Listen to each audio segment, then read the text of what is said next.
The morning fog had not yet lifted from Ashbourne when the stranger arrived. He came on foot with no carriage, no escort, no announcement. Just a man in plain traveling clothes, a leather satchel over one shoulder, walking through the iron gate as though he had done it 100 times before. The stable hands barely looked up. Why would they? He looked like one of them. His name was Alexander Voss, Duke of Ravenmere. And not a single soul in Ashbourne Manor knew it. Wide shot, Alexander surveys the courtyard. Slow, measured. His eyes move like a man who is used to seeing everything and saying nothing.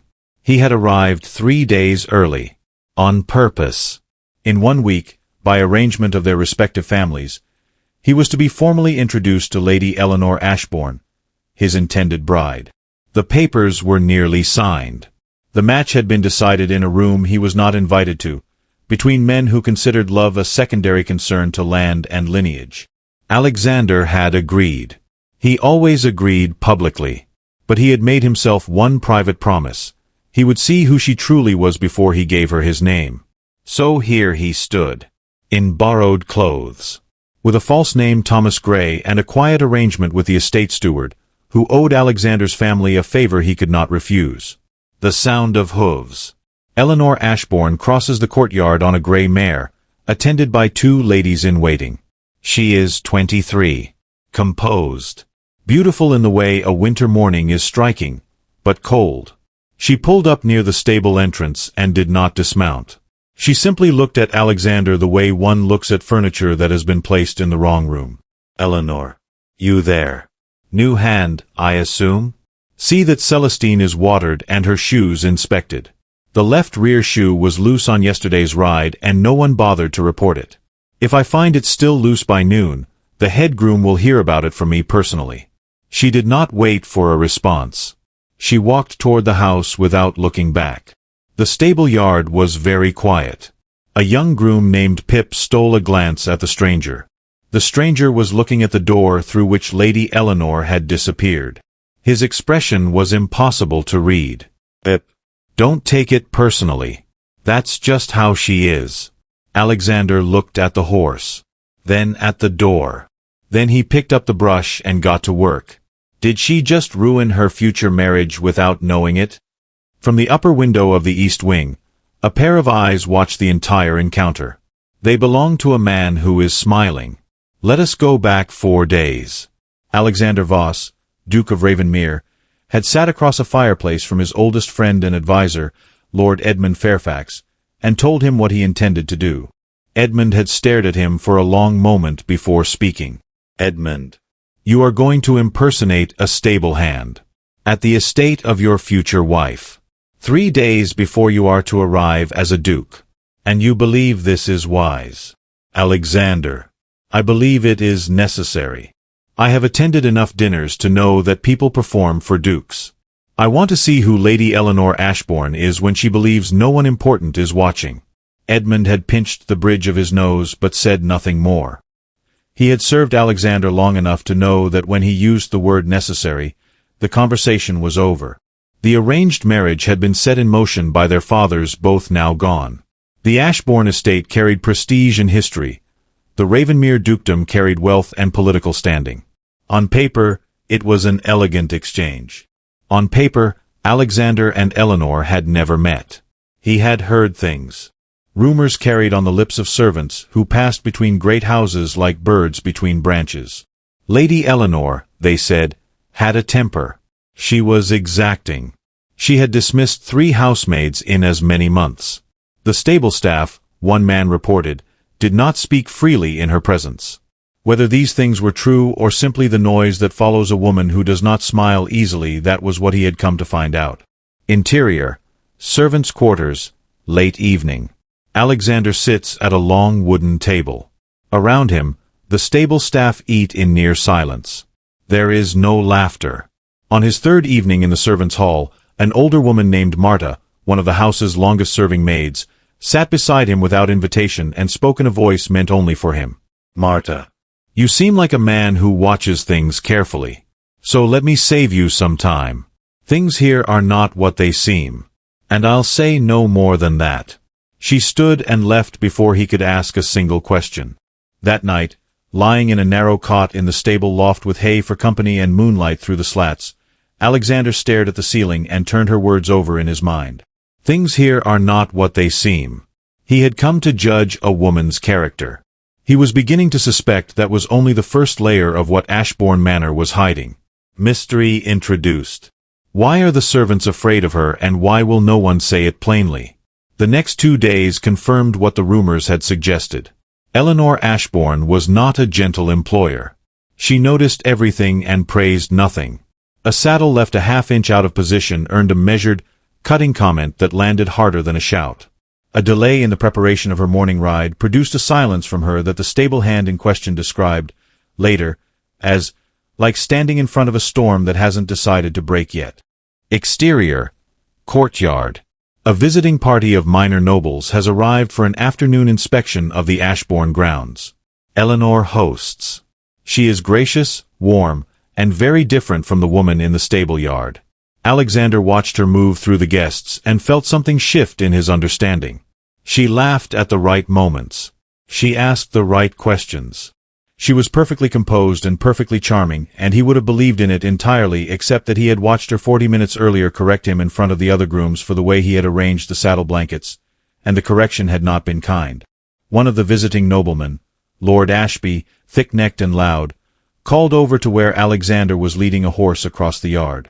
Lord Ashby. You there, what's the name of this estate's farrier? The shoe on my bay is making a sound I don't like. Before Alexander could answer, Eleanor spoke. Eleanor. Forgive him, my lord. He is new and still learning the correct way to address guests. Thomas.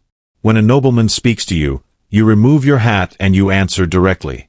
Is that so difficult to remember? The assembled guests laughed softly. Lord Ashby chuckled. Eleanor moved the conversation along as though it were nothing. Alexander replaced his hat. Said nothing. Let it go. But he had noticed something. She was harsh in front of Lord Ashby. And Lord Ashby specifically. He had seen her pass by 2 other grooms that morning without comment, grooms who had done far less than he had.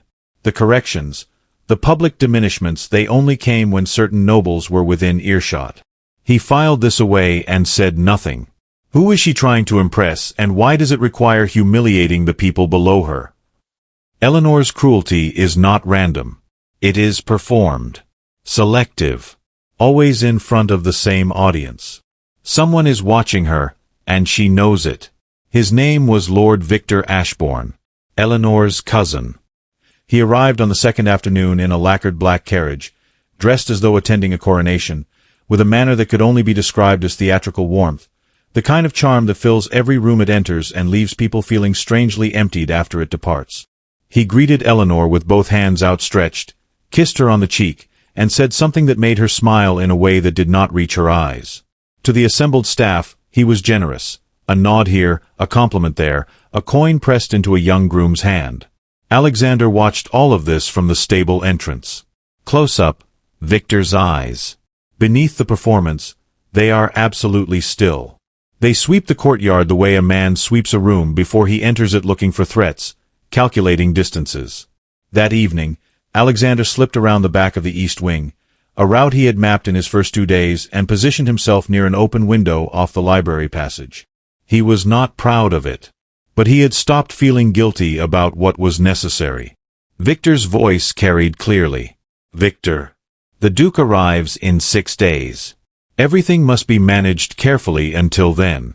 You understand what I'm asking of you, Eleanor. You've always understood. A pause. Then Eleanor, quieter. Eleanor. I understand. Nothing more. A door closed. Alexander stood very still in the dark passage for a long moment. Everything must be managed carefully. He did not know what it meant yet. But he intended to find out. Mystery. Victor is paying someone inside the estate. That night, a sealed envelope is passed between 2 figures in the east corridor. Neither face is visible. It began with a missing brooch. Lady Eleanor's personal maid reported it missing on the 4th morning, a sapphire brooch, a family heirloom, last seen in the dressing table of the east bedroom. By midday, it had been found. In the tack room. Wrapped in a cloth. Beneath the bench where Alexander cleaned the saddles. He had not put it there. Interior. The housekeeper's office. Alexander stands before Mrs. Halloway, the estate's head of household, who is looking at him with the patience of a woman who has managed difficult situations for 30 years. Mrs. Halloway. I am not accusing you, Thomas. I am simply noting what was found and where. Lady Eleanor has been informed. I would suggest, if you value your position here, that you keep very careful track of what passes through your hands. Eleanor passed him in the corridor that afternoon. She stopped, looked at him for a moment with an expression he could not read, then walked on without speaking. Her silence unnerved him more than an accusation would have. That night, he returned to the tack room with a lamp and examined every surface carefully. The cloth the brooch had been wrapped in was not stable cloth. It was the kind of fine linen used in the house for napkins, for letter writing, for things that never came near a stable. Someone had brought it there. Someone who had access to both worlds. The evidence was planted. The brooch was placed deliberately, by someone who knew exactly when the tack room would be searched. Someone who wanted Alexander removed from the estate before the Duke arrived. But the Duke is already here. It was a Tuesday afternoon, the kind of gray and still afternoon that belongs entirely to itself, when Alexander followed Eleanor Ashbourne out of the estate gates on foot. He told himself he was investigating. That this was intelligence gathering, the same practical observation he had applied to everything at Ashbourne since his arrival. He told himself this with some conviction and mostly believed it. She took the south road into the village, alone, with no ladies-in-waiting and no footman. She carried a plain basket covered with cloth. She walked quickly, as though she had done this route many times and did not want to be seen doing it. Exterior. The village of Ashbourne Hollow. Narrow lanes. Modest cottages. A woman at a doorway, sick in bed, 3 children visible in the room behind her. Eleanor knelt beside the bed and spoke to the woman quietly for several minutes. She unpacked the basket, medicine, food, a small cloth purse that she pressed into the woman's hand without fanfare, turning away before the woman could offer a word of gratitude. She went to 3 more houses. A family with a child running a fever. An old man, alone, whose landlord had stopped sending firewood. A widow who had lost her winter income and was behind on her rent. At the widow's cottage, Eleanor stopped at the door, turned, and spoke to someone inside the village shop, the proprietor, a heavy-set man who seemed surprised to see her. She said something very quietly. He nodded. She left. Alexander learned later, from a market woman, that the widow's rent had been settled anonymously that same afternoon. Paid in full for 6 months. Alexander stands behind a tree at the edge of the lane, watching Eleanor walk back toward the manor. She does not know he is there. Her face away from the house, away from the nobles and the performances, is tired. And something else. Something that takes him a moment to name. She looked like a woman carrying something very heavy that she had not chosen to pick up. Is she cruel, or is she cornered? And what is the difference, when the person being crushed beneath the weight doesn't know which it is? The Duke reconsiders. Walking back alone, Alexander realizes he has been measuring the wrong things. The woman he just watched is not the woman who corrected him in the stable yard. They cannot both be performances. One of them is real. He needs to know which. He found the letter by accident. He had been sent to the library storeroom to retrieve a saddle oil that had been left on a high shelf, one of the small, cross-purpose tasks that fell to stable hands when the house was short-staffed. The shelf he needed was behind an old writing desk pushed against the far wall. And when he moved it, a slim envelope fell from between the desk and the plaster, landing on the floor at his feet. He should have left it. He knew he should have left it. He picked it up. The letter was short. 3 paragraphs in a handwriting he did not recognize. But the name at the top was Eleanor's. And the message was not friendly. Close up. The letter. We do not see every word, only fragments, as Alexander reads. If the arrangement proceeds without my involvement, the information regarding your father's debts will be made available to the relevant parties. The Duke's family solicitors, specifically, And I think you understand what exposure of that matter would mean for your family standing in this county and in this country." He read it twice. Then he folded it very carefully and placed it inside his jacket. Eleanor Ashbourne was being blackmailed. The coldness in the courtyard. The performances for the visiting nobles. The obedience to Victor's unspoken demands. None of it was cruelty. All of it was compliance with the compliance of someone who had been told, in clear terms, what the cost of disobedience would be. She was protecting something. Someone. He just didn't know who yet.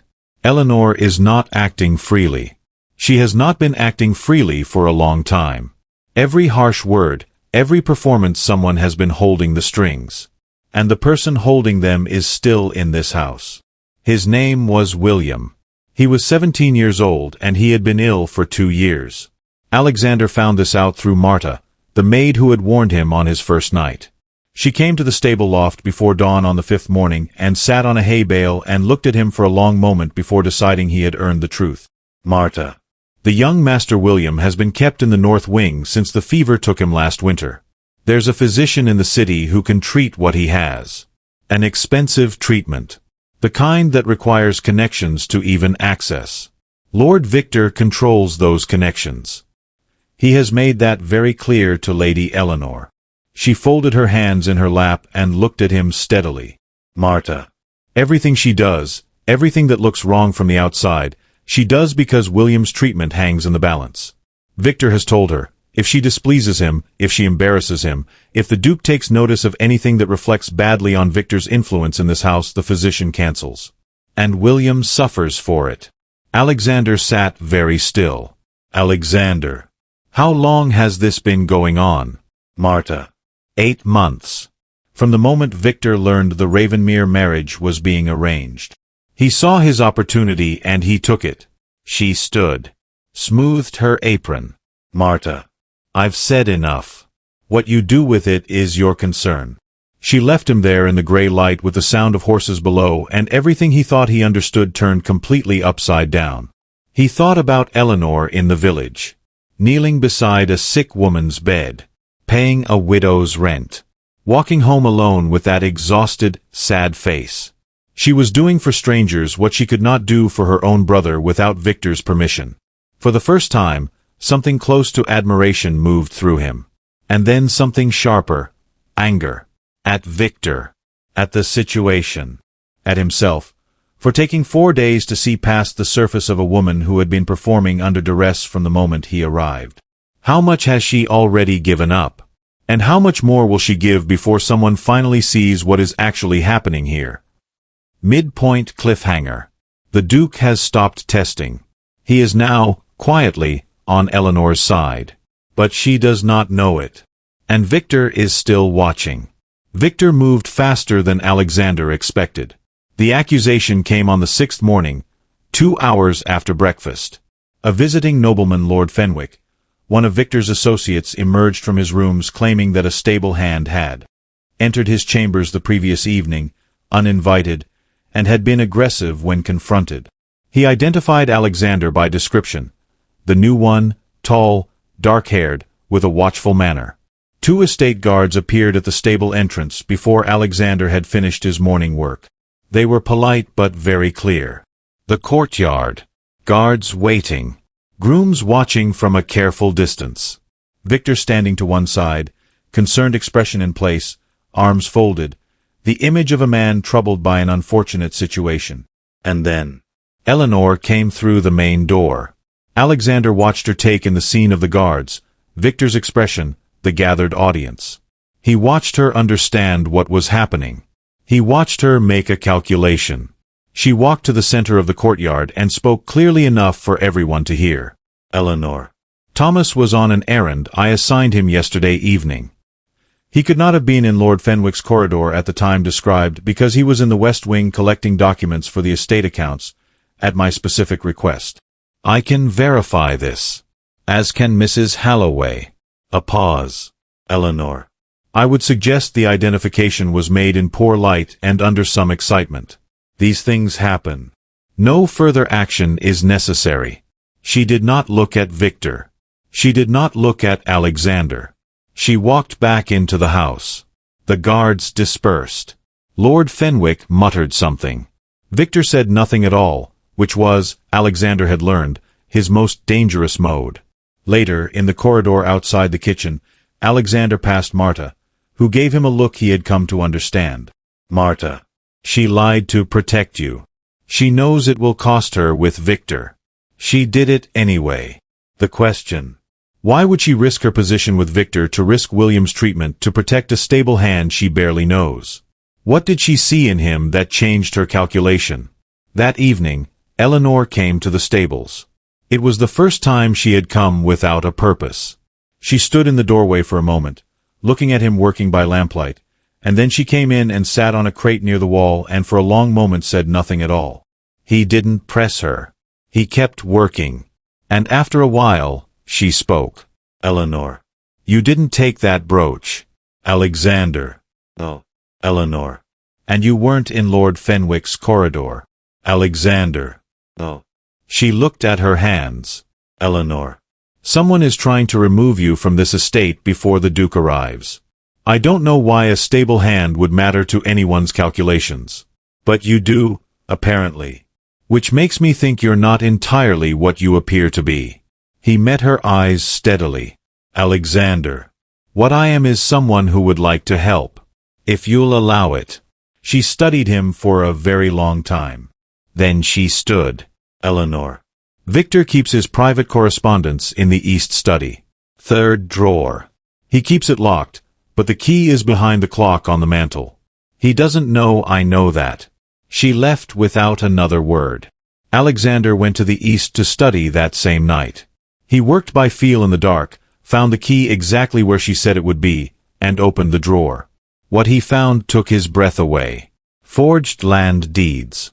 Falsified inheritance documents bearing Eleanor's father's signature, a signature he was reasonably certain was copied, not original. Records of financial transactions that moved Ashbourne estate funds into accounts held under names he did not recognize. A draft letter to the county magistrate, unfinished, that outlined a legal claim against the Ashbourne estate on grounds of debt and mismanagement. Victor was not just blackmailing Eleanor. He was building a case to seize the entire estate. If he succeeded, William would have nothing. Eleanor would have nothing. And Victor Ashbourne would inherit everything his cousin had spent her life trying to protect. Alexander begins carefully copying the key documents by lamplight. He is nearly finished when he hears footsteps in the corridor outside. He closes the drawer. Replace the key.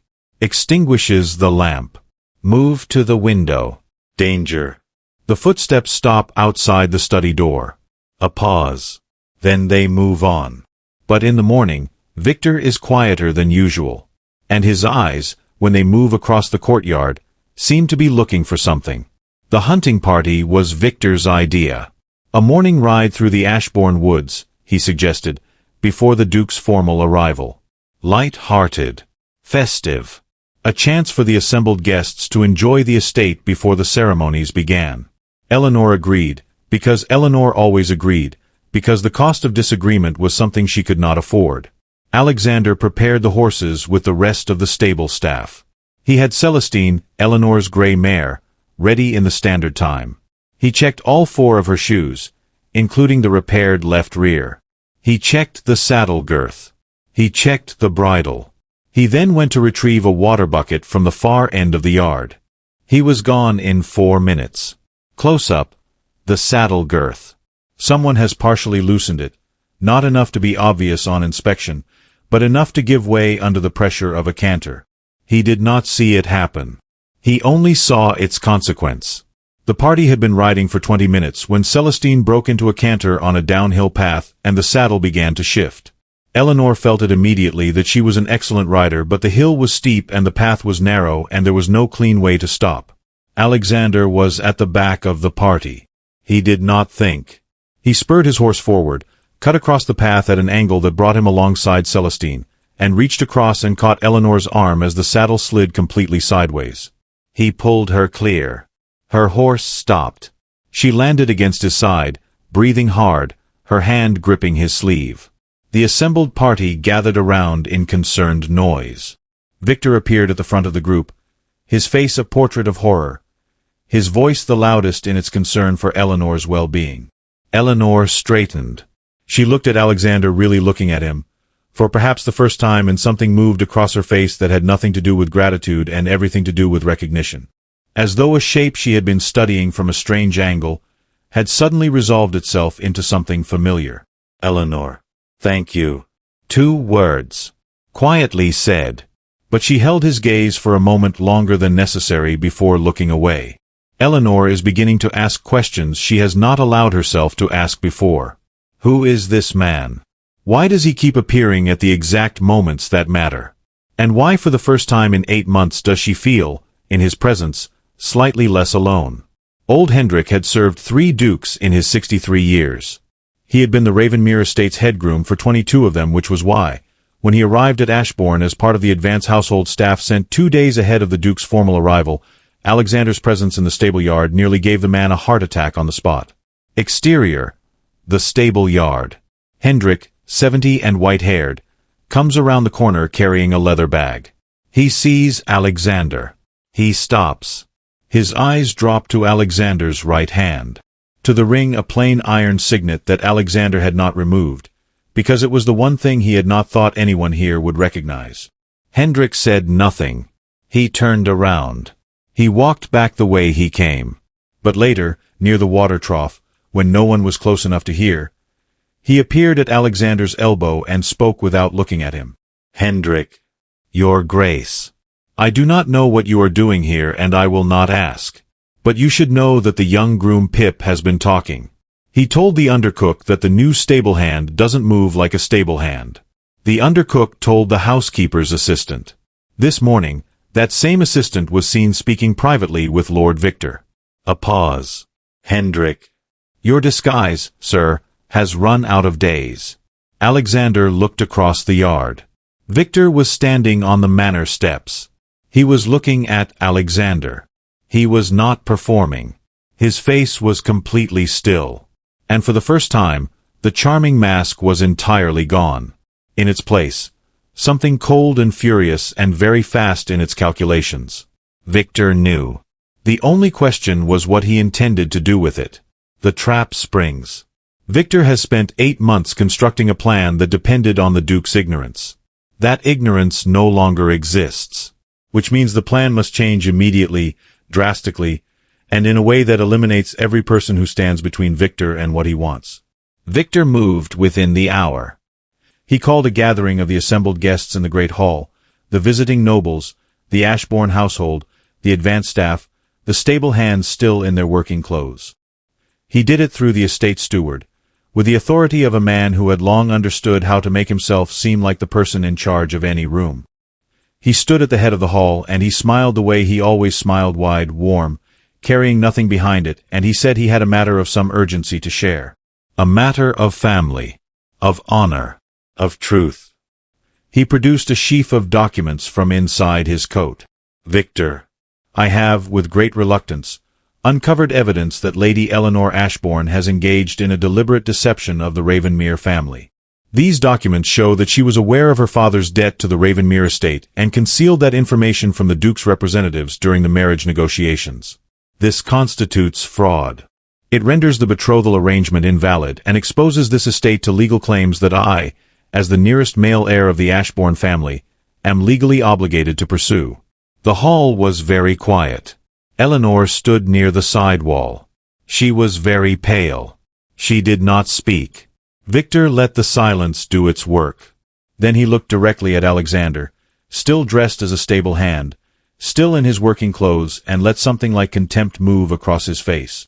Victor, I am also told there is a man in this household who has been misrepresenting himself since his arrival. A matter the Duke of Ravenmere will need to be made aware of when he arrives tomorrow. He paused for effect. Alexander looked at Eleanor. She was watching him. He saw the question in her face, open, unguarded, the most honest expression he had seen from her since arriving. She did not know what he was. She did not know what was about to happen. But her eyes, looking at him across that crowded hall, said something he was almost certain she did not know she was saying. I trust you. It was enough. The edge. Victor's documents are on the table. The guests are watching. Eleanor's future, William's treatment, the estate, everything is balanced in a single moment. And the only person in the room who can stop it is a man currently dressed as a stable hand. The great hall of Ashbourne Manor. Every candle lit. Every eye forward. Victor at the head of the room. Eleanor at the wall. And in the back, among the stable hands and household staff, a man in plain working clothes who begins to walk forward. The room noticed him before it understood why. There was something about the way he moved. Not hurried. Not aggressive. Simply the movement of a man who was accustomed to walking into rooms that belonged to him. He stopped at the center of the hall. He looked at Victor for a long moment. Then he reached inside his jacket and produced a sealed document, heavy paper, bearing a crest that several of the visiting nobles recognized immediately. The murmur that passed through the room was quick and involuntary. Alexander. My name is Alexander Voss, Duke of Ravenmere. I arrived at this estate 6 days ago, unannounced, by my own arrangement. I have been employed in the stable yard under the name Thomas Gray. I apologize to the household staff for the deception. I do not apologize to Lord Victor Ashbourne. The hall was absolutely still. Victor's expression did not change. But something behind his eyes did a rapid, desperate recalculation that his face could not quite conceal. Alexander. In the time I have spent in this house, I have gathered evidence that Lord Victor has been engaged in the following. Systematic blackmail of Lady Eleanor Ashbourne using her brother's medical treatment as leverage, fabrication of financial documents bearing a forged signature of the late Lord Ashbourne, misappropriation of estate funds, and deliberate orchestration of false accusations against members of this household with the intent to remove them before my arrival. He placed his own documents on the table beside Victor's. Alexander. These are copies. The originals are already with the county magistrate, delivered by my own man this morning. At the doors of the great hall, 3 figures stepped inside. Royal guards. They had been waiting. Victor looked at Alexander. His mouth opened. Nothing came out. The charm had nowhere left to go. Alexander looked at Eleanor. She was standing very straight. Her hands were clasped in front of her. Her face was very controlled. But her eyes, those careful, watchful, exhausted eyes, were bright with something she had stopped allowing herself to feel a very long time ago. Relief. Victor is escorted from the hall. The guests part. The room breathes again. And slowly, one by one, people begin to understand what they have just witnessed. Marta, standing near the kitchen passage, pressed her apron to her mouth. Young Pip stared with his mouth open. Lord Ashby looked like a man trying to remember every word he had ever said in front of the stable hand. Alexander crossed the hall to where Eleanor stood. He stopped a respectful distance away. His voice, when he spoke, was quiet enough that only she could hear. Alexander. William will have his physician. The arrangement is already made. That was the first thing I attended to this morning, before any of this. Eleanor closed her eyes briefly. I opened them. Eleanor. You knew about William. Alexander. For several days. I am sorry I did not act sooner. Victor was arrested before nightfall. The forged documents were examined by 2 independent solicitors and declared fraudulent within the week. The Ashbourne estate lands were formally confirmed in Eleanor's name, free of encumbrance. The magistrate's report, when it eventually circulated, was long and detailed and damning. William began his treatment in the 3rd week of the following month. The physician came from the city as Alexander had arranged, and by the end of that month, he was sitting up in the garden in the afternoon light, complaining about the blandness of his meals which, his nurse reported, was an excellent sign. Eleanor and Alexander met again, formally, in the drawing-room of Ashbourne Manor, 2 weeks after the events in the Great Hall. They sat across from each other with tea they both forgot to drink, and they talked for 3 hours, and what they said in those 3 hours was between them. What was reported afterward, by Marta, who was not above listening at doors when history was being made, was that Lady Eleanor spoke first, and at length, and that she said several things that required courage to say. That she apologized not just for her behavior but for something harder, for the 8 months she had spent performing a version of herself she despised, and for not finding, in all that time, a way to ask for help. Alexander listened to all of it. When she was finished, he said, "Alexander, I came here to judge your character. I told myself it was practical. It was also, I think, cowardly. A man confident in his own character does not need to conduct secret tests. He introduces himself honestly and trusts what he finds. I should have trusted you with the truth from the beginning. I am sorry I did not." Another long silence. Then Eleanor, wryly. "Eleanor, you cleaned my horse's saddle for 6 days. I think that constitutes some form of commitment." He laughed.